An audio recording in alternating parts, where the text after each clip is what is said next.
passo de imediato a palavra aos nossos palestrantes, professor Francisco, presidente da ENAP, que terá em torno de 20 minutos para a sua explanação. Muito bem-vindo em nome do Fórum, doutor Francisco.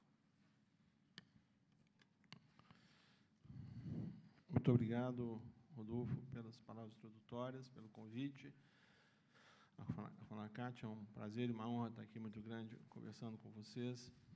Eu trabalho há muitos anos nessa área de reformas da gestão pública, de profissionalização do serviço público, e acredito que o debate conduzido pelas carreiras típicas de Estado, desde quando esse núcleo se constituiu de forma embrionária nos anos 90, é muito importante para a profissionalização, para a democracia do país. Em especial nesse momento onde as coisas não estão confusas, e onde parece que nós estamos numa neblina, provavelmente o abismo e a saída estão próximos, nós não sabemos exatamente onde eles estão, nem também onde nós mesmos estamos em relação a esses debates. Queria também saudar aqui o professor Juarez, do FMG, um grande amigo, uma pessoa que eu tenho certeza vai dar uma contribuição grande a essa conversa, mais pelo lado da democracia. Eu vou falar um pouco pelo lado da burocracia. Primeiro, essa vinculação da burocracia com a democracia ela é relativamente recente na nossa história. Nós temos burocracias profissionalizadas desde a China imperial, enquanto a democracia é uma jovem criança na nossa história. E não há nenhuma relação direta, obrigatória, vinculando uma coisa à outra. Aliás, a burocracia sempre soube servir a regimes autoritários de forma muito competente, muito profissional, às vezes de forma trágica para a humanidade, como no caso do nazismo, do regime de Vichy, do totalitarismo da União Soviética e vários outros casos do gênero. A burocracia não tem compromisso com a democracia. É muito triste dizer isso, mas assim é, né? Se nós formos observar a evolução da burocracia profissionalizada, meritocrática nos últimos séculos, né, nós observamos duas grandes matrizes, pelo menos no Ocidente. A matriz europeia, onde a burocracia se constitui como um contraponto ao poder do rei. É a luta do parlamento pela autonomização do Estado em relação ao monarca. Então, a burocracia vem como a profissionalização do Estado democrático em regimes parlamentaristas. A tradição britânica é muito forte, né, nesse sentido, a tradição francesa, a tradição alemã, que vem pelo lado da Prússia, dos militares. Do outro lado do Atlântico, nós temos uma tradição americana, que vem como uma resposta ao sistema de espólios. O sistema de espólios, a gente talvez não tenha essa formulação dessa forma, mas é muito próximo da nossa tradição. A tradição de que o vencedor leva tudo, quem ganha tem o direito de nomear quem bem entende. Até recentemente, havia uma frase de um político mineiro da primeira metade do século XX, Arthur Bernardes, que era uma frase muito popular. Agora ela ficou obsoleta. Essa frase dizia que governa quem manda prender, quem nomeia, manda prender e manda soltar. Agora ela está um pouco... Os acontecimentos modificaram essa frase. Mas o sistema de espólios envolvia a prerrogativa do governante eleito escolher o que dispor da máquina pública como bem entendesse, porque ele tinha mandato para isso. Essa cultura ainda é muito forte.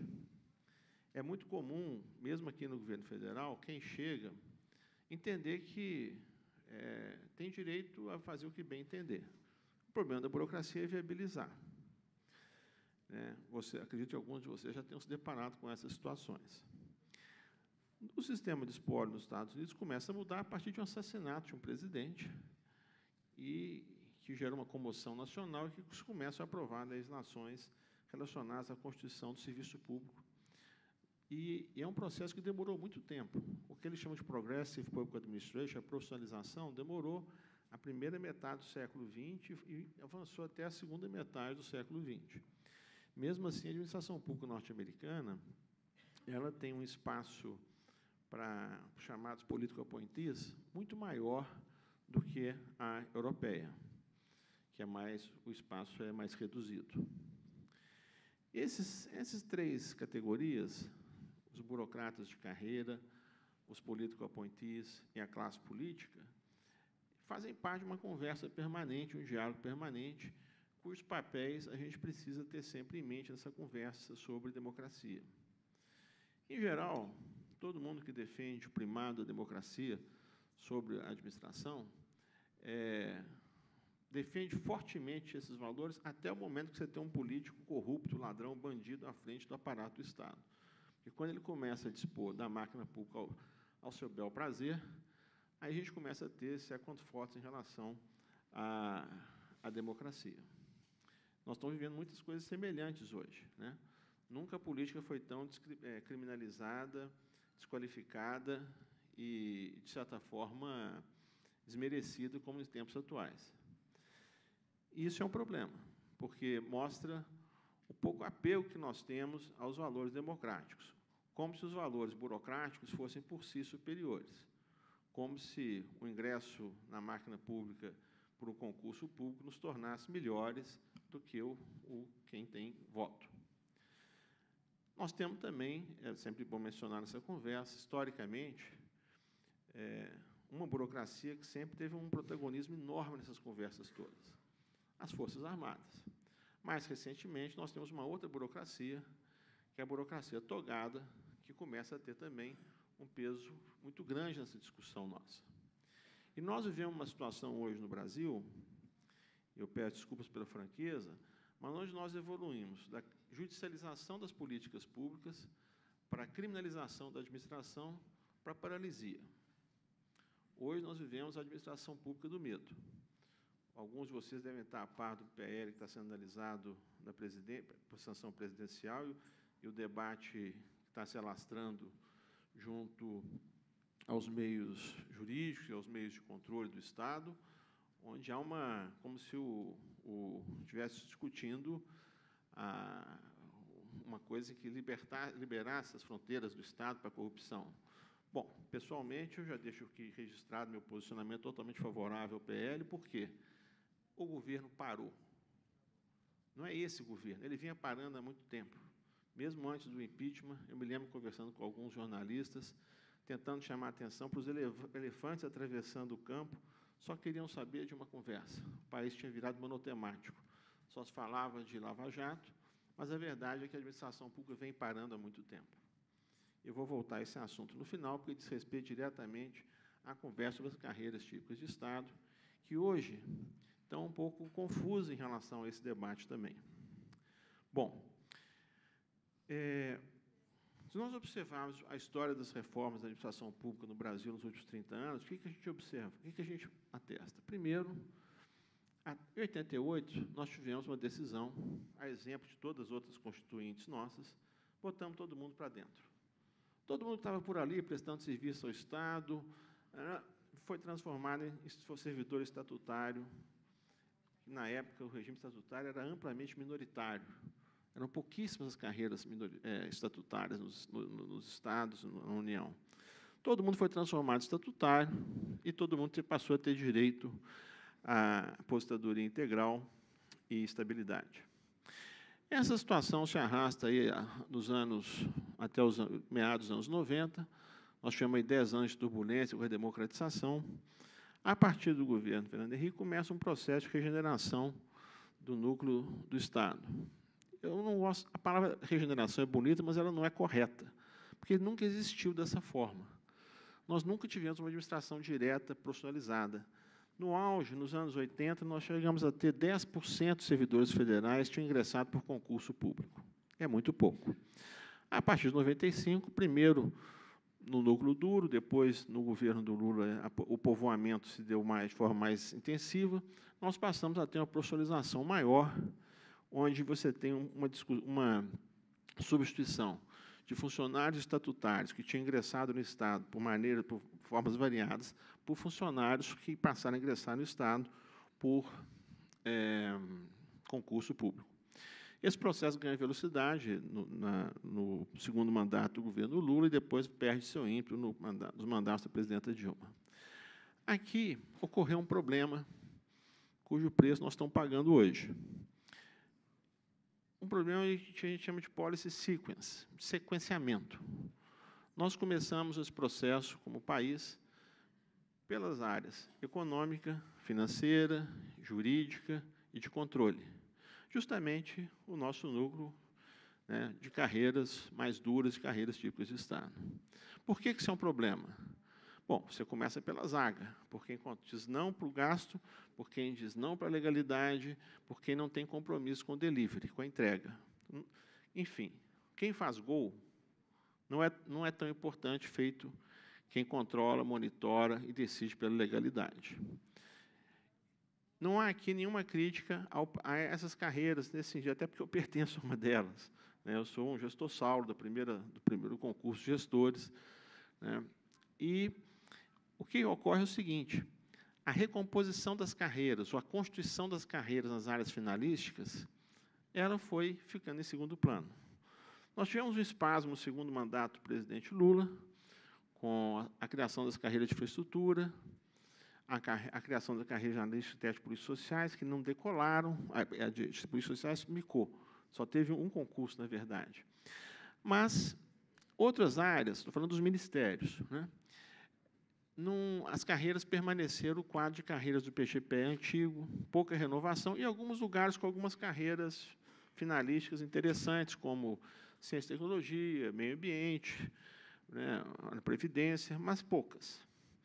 Esse processo de sequenciamento significou, de fato, uma hierarquização. Importante eram as carreiras do núcleo duro. Embora não tenha sido feito aquele corte que pairou sobre a administração federal na época do ministro Bresser Pereira e do presidente Fernando Henrique, sobre quem é a carreira típica de Estado, quem não é, na prática, houve uma hierarquização. As agências reguladoras foram organizadas com quadros estatutários, ficaram mais próximas do núcleo duro, mas as carreiras dos órgãos finalísticos, tiveram menos sucesso. Obviamente, você tem também o esquadrão, né? O esquadrão de elite, aí, que acho que não cabe a discussão nesse momento, mas isso vai ter que ser enfrentado, constituído pela Receita Federal, pela Advocacia Geral da União e pela Polícia Federal. Bom, essas questões são interessantes, porque em outros países, um país próximo ao Brasil, sob muitos aspectos, mas com o qual a gente dialoga pouco, os Estados Unidos, na verdade, você não tem essa fragmentação toda. Nós temos, como você sabe, quase 300 planos de carreira, né? Planos de carreiras por órgão, planos de carreira, dentro do mesmo órgão, 2, 3, 4 carreiras. Lá fora, há uma grande unificação. É uma planilha só. Isso fortalece muito a lógica, a negociação, mas é uma lógica inversa à nossa aqui do país. Nós, seja do ponto de vista patronal, seja do ponto de vista dos trabalhadores, nós permanecemos ainda sob a égide do regime Vargas. É uma fragmentação, uma multiplicação, na perspectiva de que dividir para governar é melhor do ponto de vista de quem está dirigindo o país e do ponto de vista das categorias sindicais, sozinho eu tenho mais chance do que se eu for com todo mundo. Um problema clássico de ação coletiva. Isso criou uma situação, uma multiplicidade de situações, onde a administração das políticas de carreiras tornou-se um cipoal, né, sem fim. Nós tivemos, como temos hoje, associações profissionais das carreiras tipo de Estado altamente profissionalizadas. As nossas associações são boas, são profissionais, são respeitadas, são competentes, mas temos também, em vários segmentos do funcionalismo, uma situação muito fragilizada, muito debilitada. E, do ponto de vista da administração, um carrossel, né? Nós tivemos, ao longo dos 2 mandatos do presidente Lula e dos 5 anos da presidenta Dilma, uma situação onde uma Secretaria de Estado ela se ocupava exclusivamente de negociação salarial. Então, a nossa política de serviço público se reduziu, na prática, à mesa de negociações salariais. Não avançamos nada nas discussões de carreiras, não avançamos nada na discussão de incentivos, avançamos pouco na discussão de concursos, pouco na discussão de formação. Então, isso tem que ser dito, porque se a gente não tiver um diagnóstico realista em relação a isso, nós não mudamos. Agora, nós estamos vivendo, de novo, uma época de vacas magras, onde as negociações salariais vão ter peso maior, porque o dinheiro está diminuindo, mas as outras questões precisam ser enfrentadas. Do contrário, nós vamos agravar uma situação de truncamento da administração pública, onde, de um lado, você não tem os incentivos adequados para a máquina responder, do outro, a paralisia gerada pelo medo, pela situação de incerteza jurídica e pelo descontrole dos controladores, né, gera uma situação de completa anomia, que é a que nós vivemos hoje. Não é só hoje, ela já vem há mais tempo, né, a despeito dos esforços sucessivos dos governos. O que isso tem a ver com a democracia? Curiosamente, o Brasil, a discussão de profissionalização e mérito nunca foi um debate típico da nossa democracia. Os nossos espaços modernizantes, de 37 e 67, se deram impulsionados por projetos modernizadores de governos autoritários. E, em 88, o que prevaleceu foi uma visão corporativa, né? Não foi uma visão de Estado. A reforma de 98, ensaiada pelo ministro Brás Pereira, foi uma reforma muito cirúrgica, e, mesmo assim, uma reforma que fracassou, em boa parte porque o próprio governo não a comprou. Se nós observarmos as figuras jurídicas propostas no Emenda Constitucional 19 de 98, estão mal resolvidas até hoje. Organizações sociais, organização social de interesse público, agências executivas. Então, nós vivemos um ambiente onde essas questões vêm sendo postergadas, o enfrentamento vem sendo postergados com custo para o país. Eu gosto do exemplo da cacofonia organizacional. Nós temos órgãos, fundações, autarquias, onde o regime estatutário tornou-se o regime da organização. Mesmo as nossas empresas estatais, onde, em tese, o regime é seletista, na prática tem convergido para o regime estatutário. Exemplo, a negociação trabalhista de um ano, no ano seguinte, se a empresa está numa situação pior, se o governo está em crise, não tem condições, não pode haver recuo em nenhum dos direitos negociados no acordo coletivo do ano anterior. Isso torna o governo sujeito a uma rigidez muito grande. E, paradoxalmente, o protagonismo dessa gestão hoje é a dos quadros de Estado. Nós aqui presentes, as carreiras aqui presentes, hoje comandamos boa parte da administração pública federal. E hoje, por exemplo, a nomeação do ex-ministro do Planejamento para o BNDES é um marco. Vocês imaginem subordinar o BNDES a um funcionário de carreira do Ministério do Planejamento. Isso não tem precedentes. Bom, voltando à democracia. Esse é um debate que tem que ir para a rua. Esse é um debate que tem que ir para o Congresso.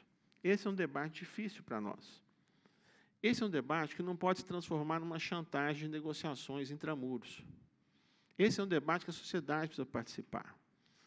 E a gente tem que ficar atento a isso. Por quê? Bom, todo mundo fala do desgaste da classe política junto à sociedade, é linchado diariamente na mídia. Bom, em segundo lugar, estamos nós, né?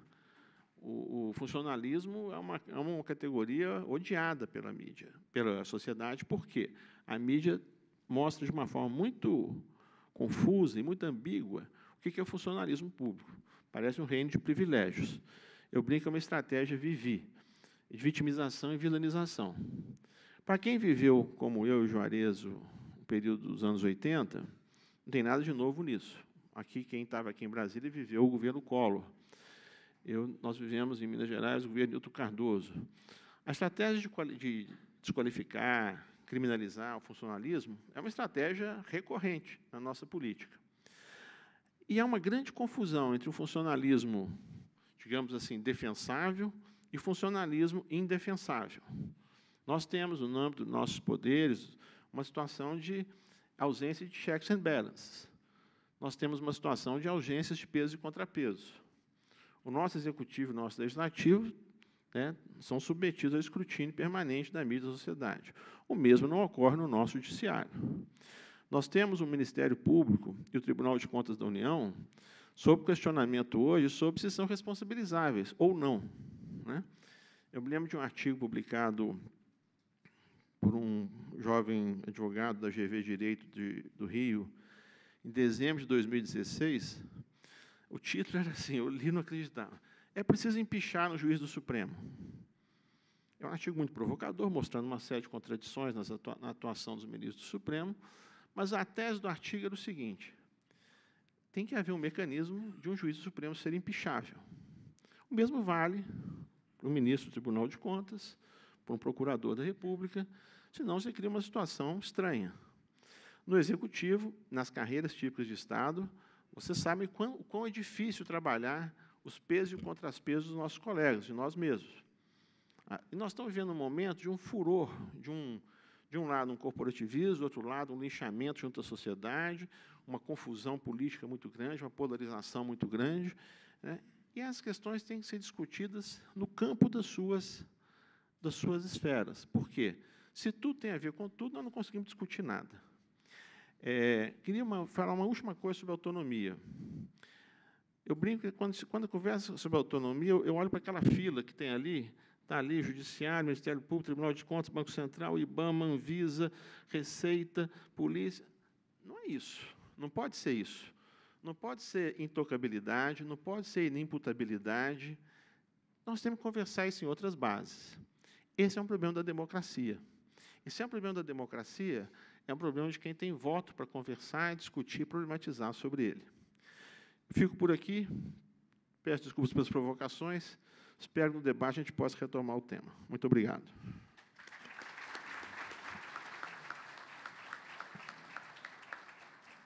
Muito obrigado, professor Dr. Francisco Caetani, presidente da ENAP, e de imediato pela sua participação, e estamos, aguardando questionamentos que serão feitos ao final deste painel.